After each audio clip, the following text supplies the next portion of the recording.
بقاله اسبوعين، هتاكلي منه ان شاء الله. قبل بقى ما ندخل في الفيديو، ما تنسيش اللايك الجميل، وما تنسيش بقى تقولي لي رايك فيه ايه. بعد ما تجربي ان شاء الله ويطلع معاكي ناجح جدا بالطريقه دي، ولا شهر بقى ولا اتنين ولا هيستنى رمضان، لا ده احنا تشوف طلعنا منه بعد اسبوعين اتنين اهو. بسم الله ما شاء الله.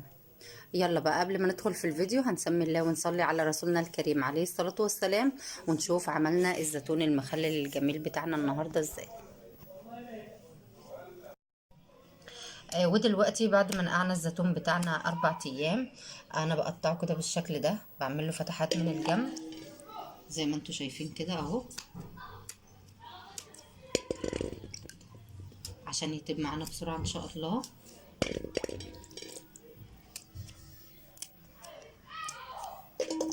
بعد ما نخلص بقى كل الكمية دي، نقطعه كده من الجنب كده بسكينة او بشوكة